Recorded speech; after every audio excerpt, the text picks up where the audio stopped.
Welcome to Writing the Suicide Story, the first of two trainings offered by WOSU Public Media in partnership with Twin Cities Public Television and the Facing Suicide broadcast. I'm Nerissa Young, Associate Professor of Instruction at the E.W. Scripps School of Journalism at Ohio University and the trainer for today's session. With me is Dr. John Ackerman, clinical psychologist and clinical manager at the Center for Suicide Prevention and Research at Nationwide Children's Hospital. John works with school-based prevention programs and has provided therapy for children who have struggled with mood, anxiety, and suicidal thoughts or behavior. He is here to provide perspectives from the clinical side. Welcome, John, and thanks for being here today. Our emphasis is writing the suicide story. Many journalists' first experience with covering suicide is after someone has died. Today's training will cover the basics of doing that in a way that informs but attempts to minimize further harm to the family and community. We will do that through a series of case studies where you will make decisions about coverage with guidance from the Associated Press Stylebook and best practices that John and I developed 5 years ago when we collaborated on another grant. But first, let's make the case for today's training. Nearly 46,000 Americans died from suicide in 2020, the most recent data available. Every day, 130 people in the U.S. die by suicide. By the time we finish this training, 8 people will have died by suicide. 1 of every 2 Americans has been affected by suicide, meaning they have attempted or lost someone. And 3 out of every 4 communities do not have enough mental health providers to serve their residents. Ohio ranks in the middle third for suicide rates, with nearly 14 deaths per 100,000 residents. Suicide is the 12th leading cause of death in Ohio. What are those other causes for people? Ages 1 through 44, unintentional injuries cause most of the deaths. From ages 10 through 24, suicide leads cancer and homicide. For ages 25 through 44, suicide leads cancer, heart disease, and homicide.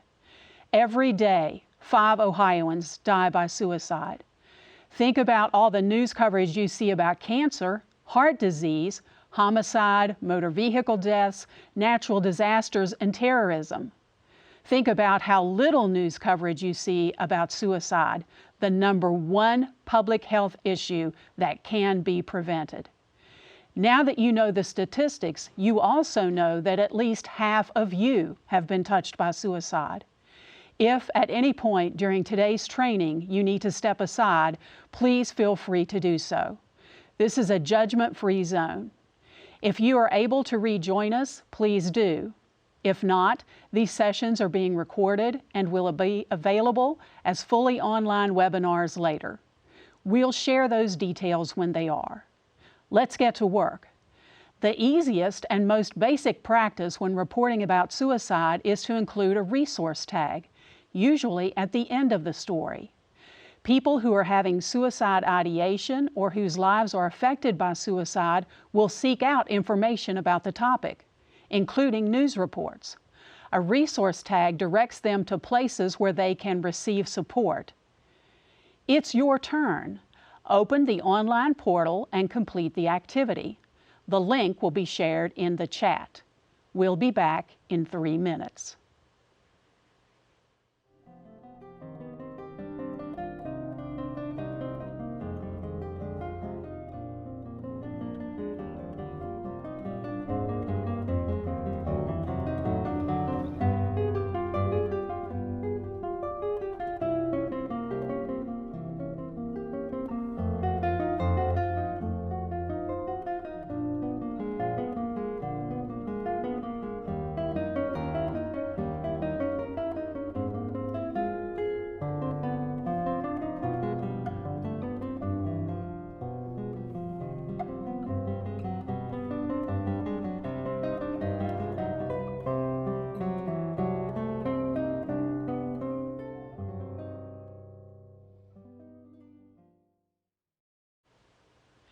How did you do?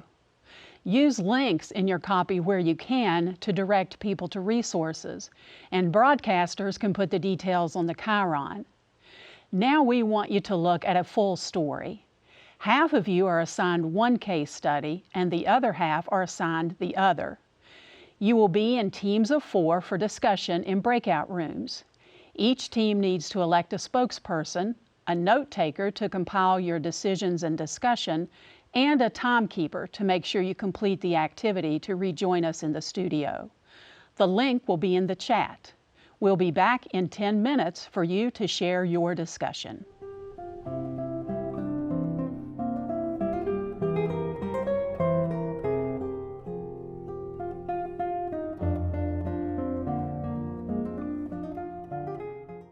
Let's start with case study 1. A story is warranted here even though it doesn't meet the stated AP-style guidelines. Why? It's about a veteran's death. The Department of Veterans Affairs reported that in 2019, America lost 17 veterans a day to suicide. The veteran rate of suicide is 52% higher than the non-veteran rate. Let's go to our teams for some discussion. What does your lead say? What images will you use? And answer why for both questions.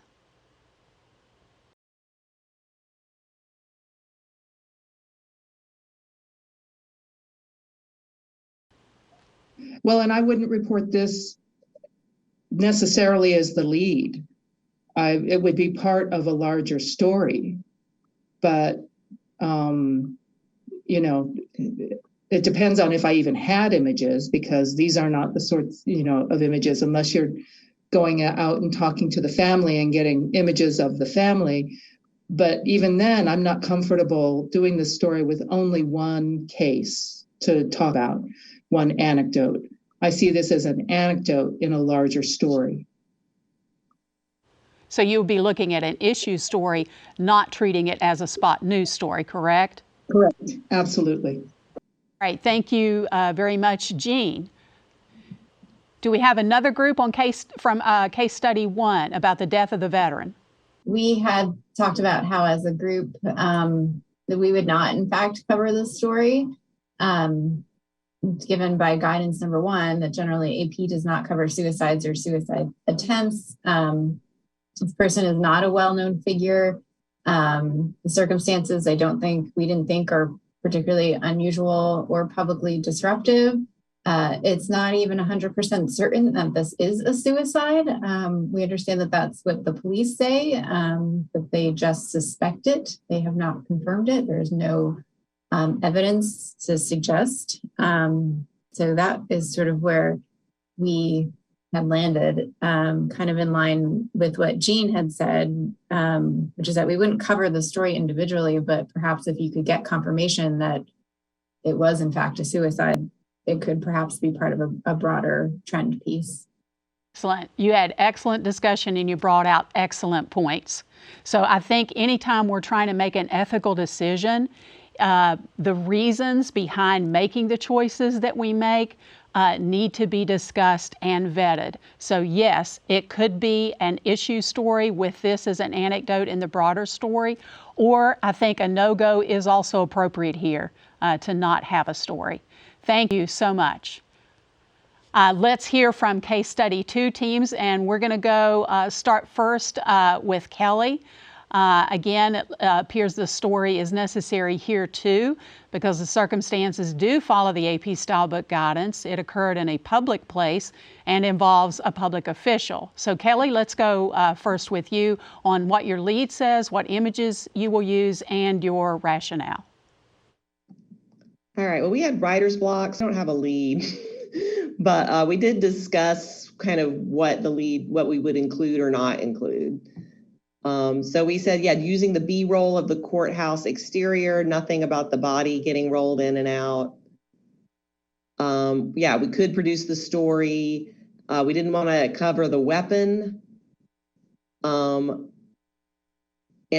think we were kind of even wondering if we should do the bench. We thought maybe we would just stick with a body being down near the courthouse. And we did just think that it was okay to say that she was linked, that it was an affair because there was a source saying that, although it seems a little salacious. So that was kind of where we got with it. Hey, thank you, Kelly. All right.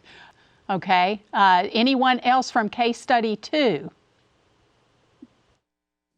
Our group was group 6, and we had agreed that it should definitely be covered because, AP style standards and all that. But we got very kind of nervous about talking about the romantic triangle, because even though it was, from a source, it felt like because of the difficulty of it having involved a suicide, coming out and saying that, it was part of the cause would seem weird. Also, I had read other suicide coverage guidelines that said speculation about the cause is actually quite dangerous because it makes it seem like if someone has problems that they can't overcome, then suicide is the answer, and it can lead to copycat. So basically, our group had decided that it would be covered.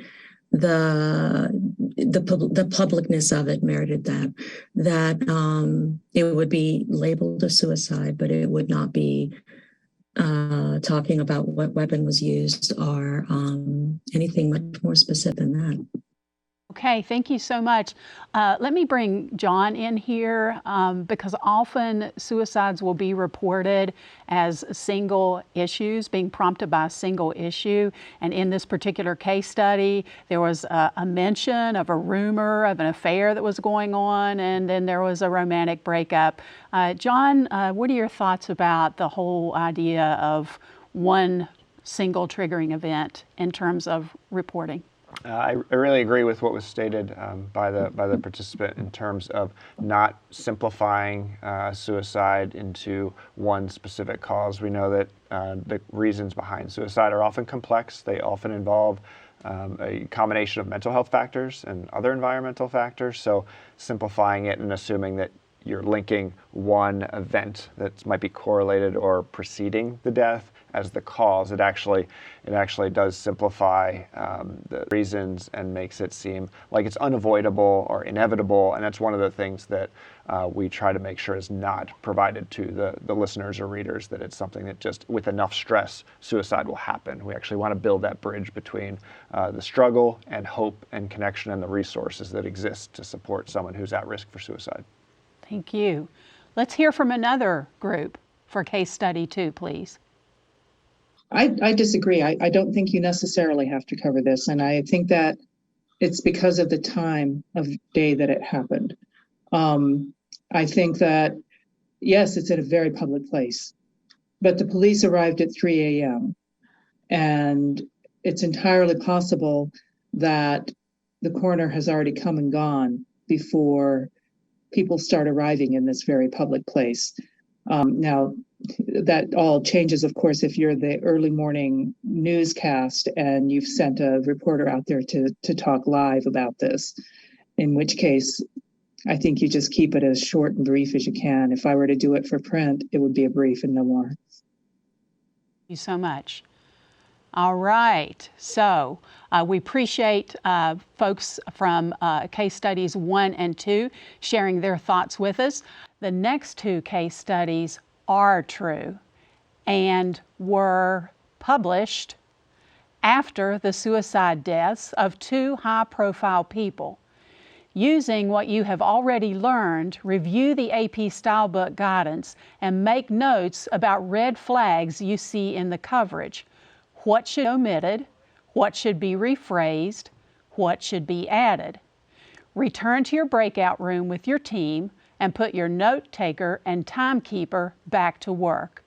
We are using the same link as the first 2 case studies.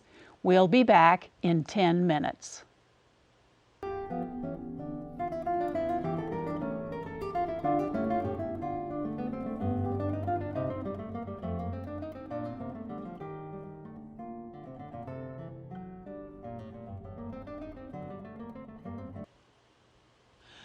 Let's begin with case study 3. Do we have a volunteer to go first? Yeah, I think that this was the the Kate Spade incident. I think we were all in agreement that there was too much detail about the method. They mentioned that she hung herself, but then they also talked about how she did it, what she used, a scarf, and that she used a doorknob. I think that was unnecessary information. I'm not exactly sure when the story was published. It was probably at least a day after it happened. There also was, they didn't start it by putting that it was, a scarf and a doorknob, but they did put that in the last sentence. And then there also was pretty extensive details about the, I would say the suicide note as well. That seems like kind of a violation of privacy. I think that we agreed that there were a number of things that did not need to be included in the piece. All right, thank you very much. Do we have another group? My group also agreed. We thought that the use of the more explicit details was almost unnecessary and in ways insensitive, especially with such a heavy topic.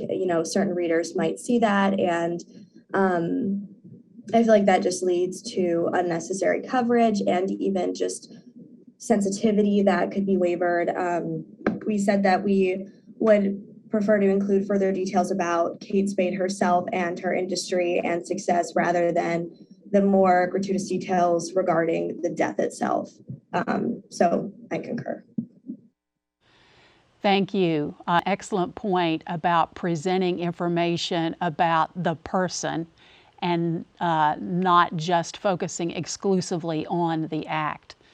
You did a great job. These were pretty flagrant. To summarize, the lead method and even contradicts itself by saying she hanged herself in an apparent suicide. The fourth graph, of course, provides an even more graphic description, a scarf tied to a doorknob. Coverage from another news organization that was not included in this story actually included the color of the scarf. Perhaps the only redeeming part is, although a note is mentioned, the details are not disclosed. So John, what are your thoughts mentioning that it included specific messages to her daughter and her husband? I really think the idea that including information that doesn't respect the family is important there. This was probably a little bit more gray in that it only mentioned that there was a note in existence, but it missed an opportunity to talk about that most suicides do not involve notes. There are other ways to provide those resources, and to really take the perspective of someone who's lost someone to suicide is really important, and I think they may have overstepped in this particular instance as well. Okay, thank you, John. All right, let's move to case study 4. Who's first on the story about Anthony Bourdain? It really focused on exploiting the suicide, and in the sense that the first paragraph introduced who he was, and then the last paragraph was just explicitly talking about how he killed himself, what he killed himself with, how old.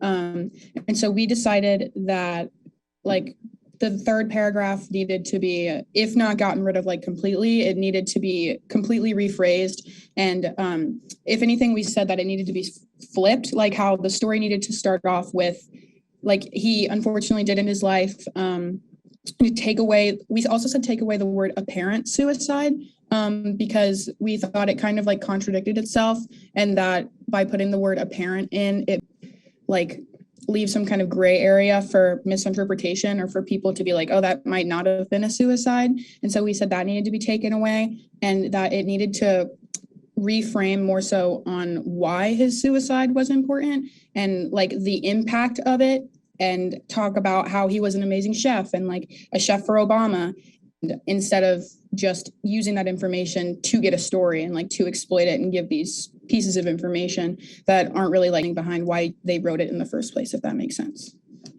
It does. Thank you, Allie. That was great discussion in your group. Do we have another volunteer on case study 4? We agree that the hanging, especially the detail about with the back, can be left out. the thing is that it's obvious that this is just the beginning of a story. And at the bottom it says the death occurred in 2018 and this story is being published in 2021. Well, 3 years later, there is no reason in the world to include those details. Clearly, the story is not about the event that happened. The story is about Anthony Bourdain and his legacy, and those details have no place in there. But more importantly, one of our group members suggested that it's good to report about these cases because it sends a message that it doesn't matter how rich or famous you are, that depression and suicide ideation can overtake. And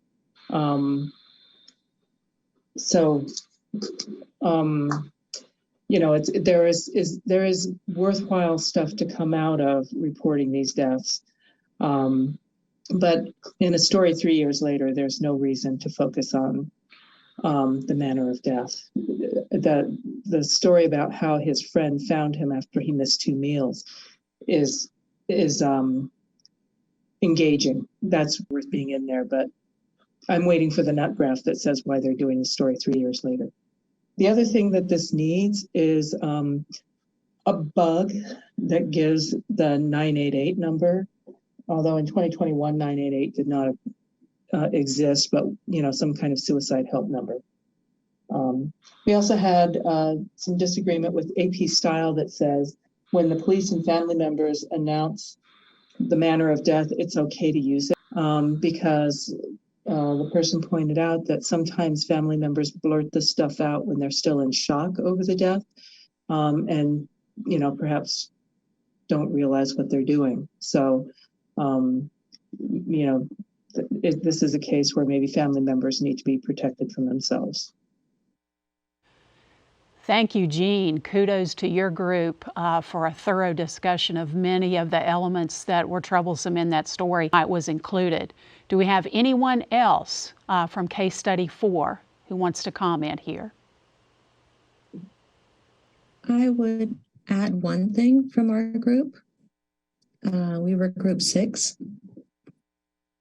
The one thing that we talked about that wasn't covered by everyone else, because everyone else, I think our feelings were very similar, was we had a question about kind of the romanticization of Bourdain and also kind of giving the details of his location down to the actual hotel.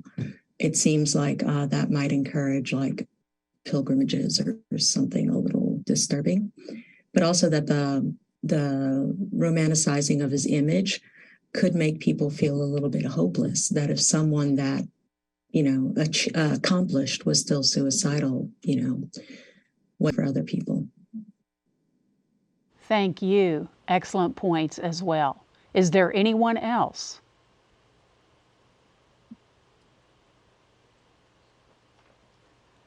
All right, so the second graph is legitimate. As was mentioned earlier, keep in mind this is published more than 3 years after Bourdain's death.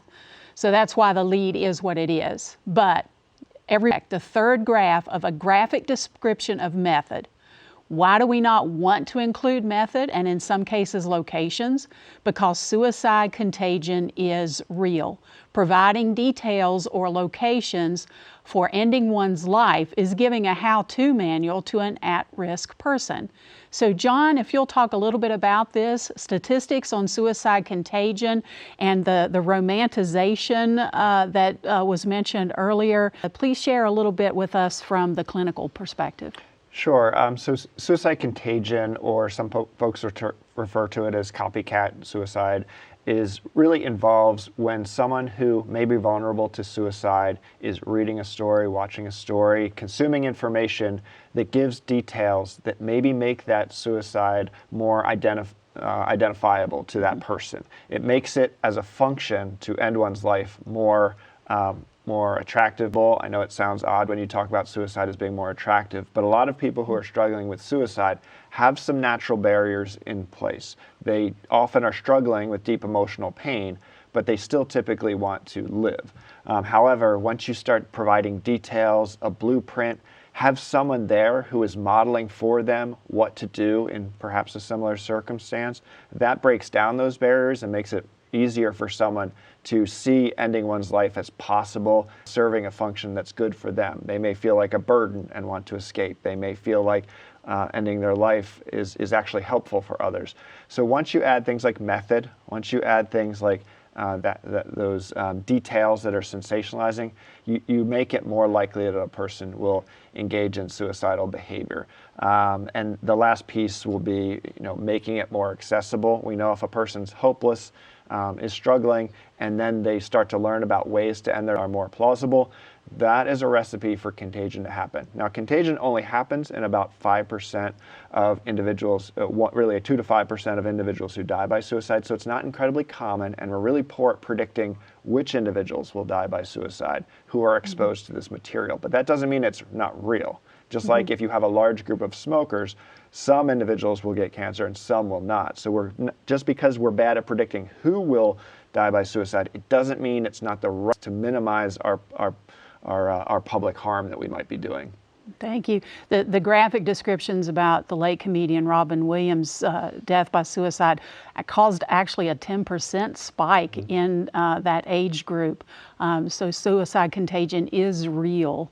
And we don't want to give people information to hasten their departure. And actually, if I could add, the similar research was done with both Kate Spade and Dane, and there was an increase in suicides both among that age group and among people using the same method that was reported in those stories. So I think you have some compelling evidence that not only was there an increase in suicide risks during that period using some pretty complicated statistical modeling, but they were increases using that method. So you had people identifying with that situation, with the story, and then ending their life in the same way. So it's really unlikely that contagion was there. Okay, thank you, John. We have one more activity. This is an individual exercise for the next 3 minutes. Brainstorm a list of story ideas for covering suicide that are not prompted by a death. Think about the many aspects of reporting on suicide we have discussed, you have discussed, and how that can prompt meaningful stories about the topic. The goal of this exercise is to provide ways you can begin covering this issue. We'll be back in 3 minutes.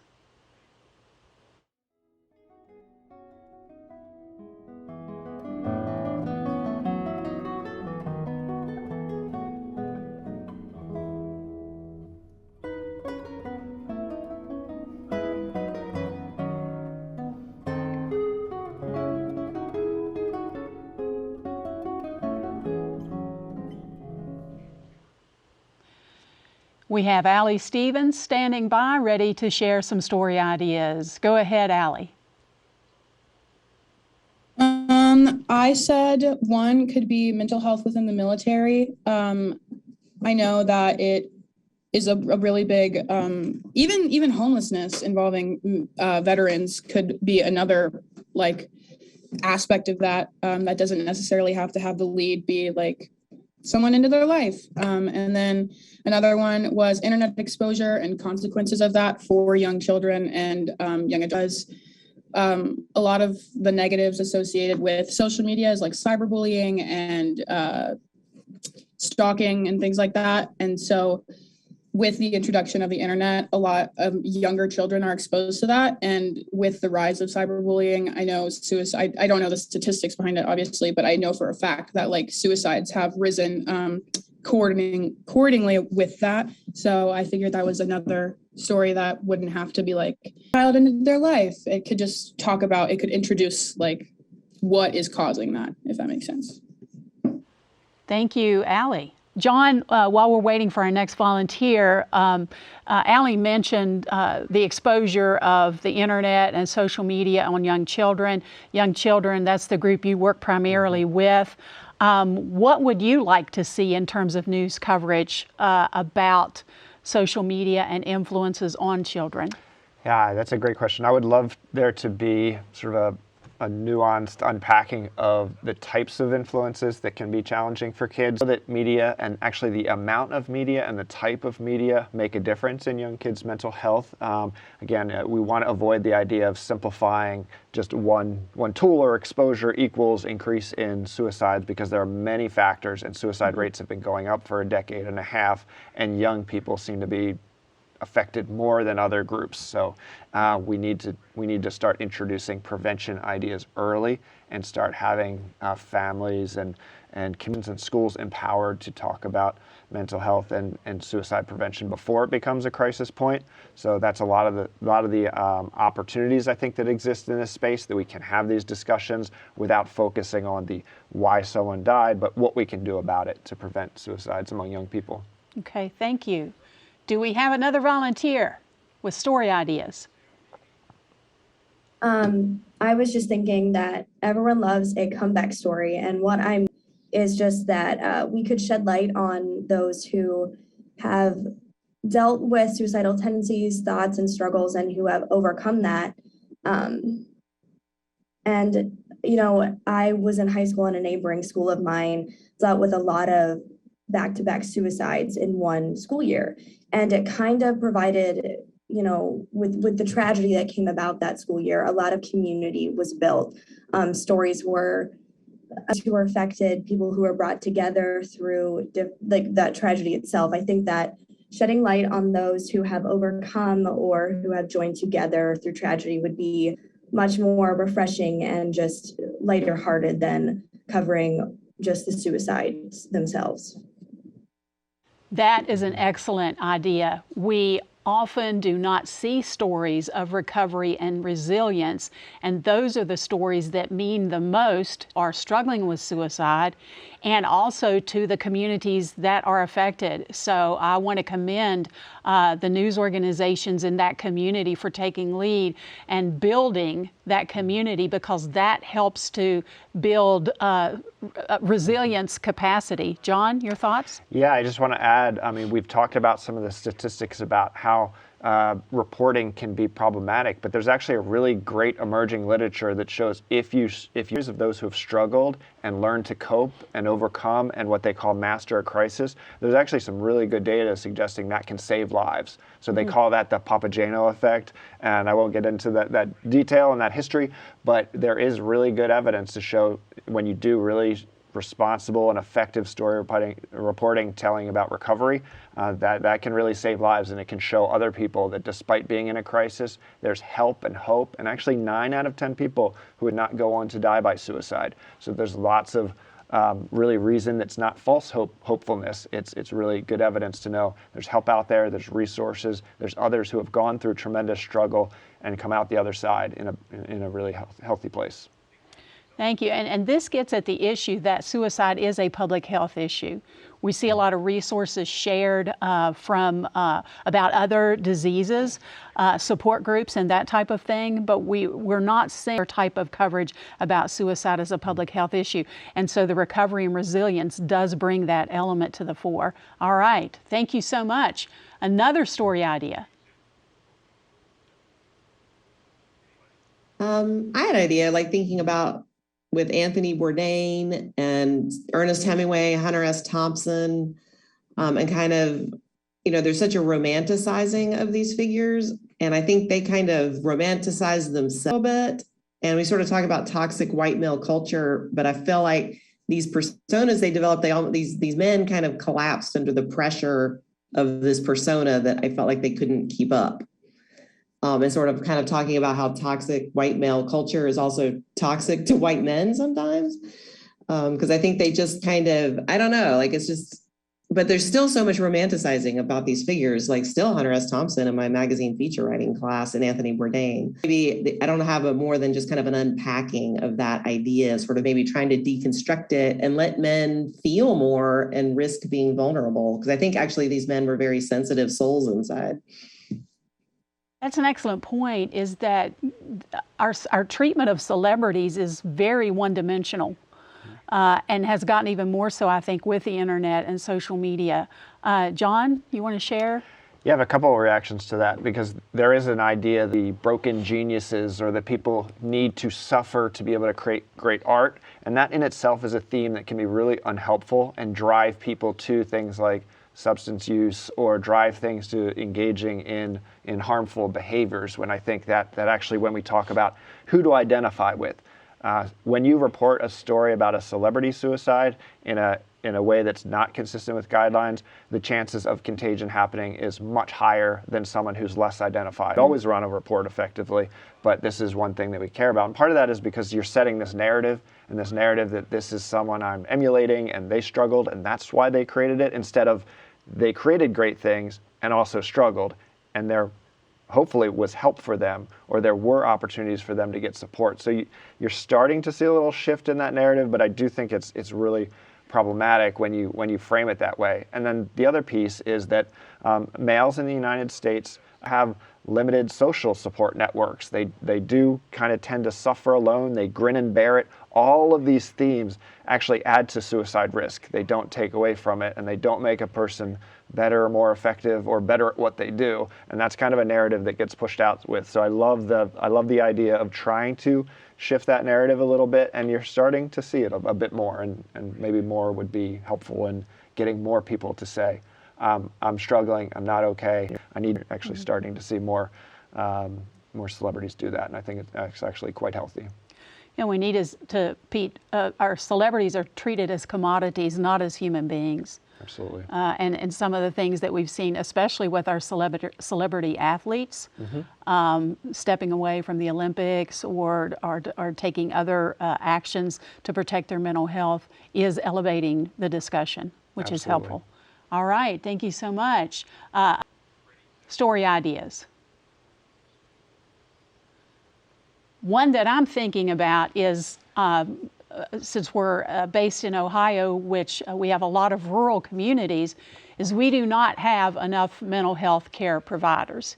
So investigative type stories, public interest type stories, consumer interest type stories about why those services are not available. We'll try to make them available, or even highlighting the ones that are available. Because if people don't know that there's a place out there, then they'll continue to suffer in silence. Right, John? Absolutely. I mean, we know from some of the research actually that was done at Ohio State Nationwide Children's Hospital that there's an increase in suicide rates among individuals in rural communities due to reduced access, increased availability of methods to end one's life, and if we don't reach out to get support. And so what we have to do is not force everyone into our typical ways of getting support, but actually empower those people who individuals do trust and will go forward to be those sort of support systems, whether it's things involving individuals who are gun owners. It doesn't mean you have to go to this one place. It means, how do you build your community so that if someone's in a crisis, you're willing to trust some individuals with your care, and think we're getting to a point where we're trying to understand lots of issues around an individual's culture and not do a one-size-fits-all. So if we know that rates among Black youth, for example, have gone up pretty tremendously in the past several years, and so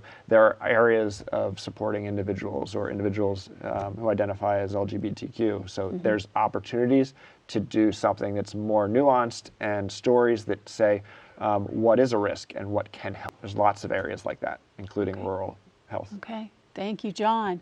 All right. We are sharing some resources where you can find statistics and additional guidance on reporting about suicide. Thank you, John, for joining us today. Thanks to WOSU Public Media for providing this training, and to Twin Cities Public Television and the Corporation for Public Broadcasting for the grant to make it possible. Thank you for being part of this important discussion. Until next time, may good journalism be with you.